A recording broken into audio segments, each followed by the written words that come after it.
না না, ভুল ধারণা। এটা জাতির পিতা হযরত ইব্রাহিম আলাইহিস সালাম, এটা আমাকে সবাইরই খেয়াল রাখতে হবে।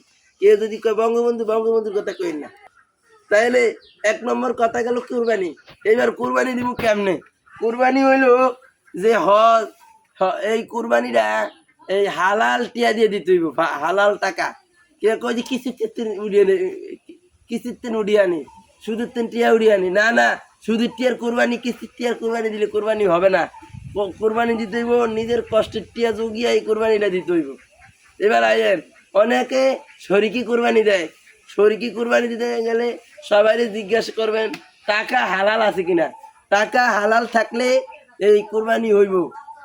7 জনে মিল্লা কোরবানি দিলে 7 জনের টিয়ার মধ্যে দেওয়া যাইতেছে 6 জনের টিয়া হালাল, 1 জনের টিয়া হারাম। তাহলে কি হলো, এই 1 জনের টিয়ার বদলে পুরা ব্যাকের কোরবানি বাদ, কোরবানি হইব না। কারণ হালাল হারাম টিয়া দিয়ে কোনো কোরবানি না, হালাল টিয়া থাকতে হইব। হালাল টিয়া থাকলে কোরবানি হইব, এছাড়া কোরবানি হইতো না। আরেকটা বিষয়, আমার ঘরে জিলহজ মাস, যেহেতু আজকে জিলহজ মাসের 9 তারিখ চলছে, তাহলে জিলহজ মাসের আজকে 2 তারিখ চলতে আছে।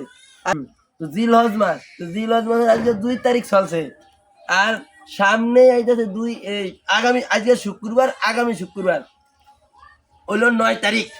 হ্যাঁ, তো 9 তারিখ সবাই এটা গয়না লইয়েন, দেখবেন কি শুক্রবারে, সামনে শুক্রবারে হবো 9 তারিখ, শনিবার ইনশাল্লাহ 10 তারিখ ঈদ।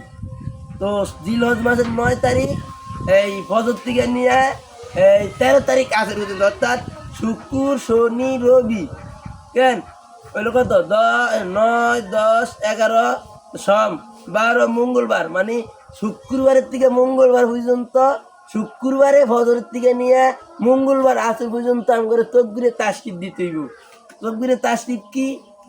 আল্লাহু আকবার, আল্লাহু আকবার, লা ইলাহা ইল্লাল্লাহু, আল্লাহু আকবার, আল্লাহু আকবার, ওয়ালিল্লাহিল হামদ।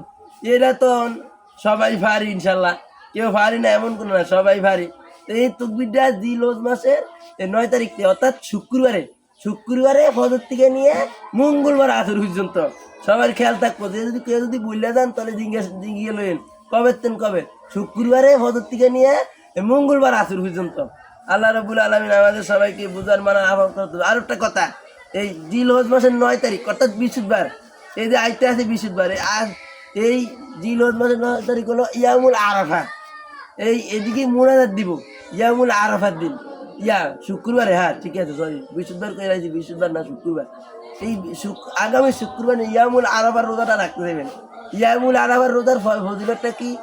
যে ব্যক্তি ইয়ামুল আরাফার রোজাটা রাখলো, হে সামনের 1 বছর এবং কি পিছনের 1 বছর, 2 বছরের গুনাহ আল্লাহ রাব্বুল আলামিন মাফ করে দিবে। তো ইনশাল্লাহ আমরা সবাই চেষ্টা করবো ইয়ামুল আরাফার দিন রোজাটা রাখার জন্য। ইয়ামুল আরাফা কবে?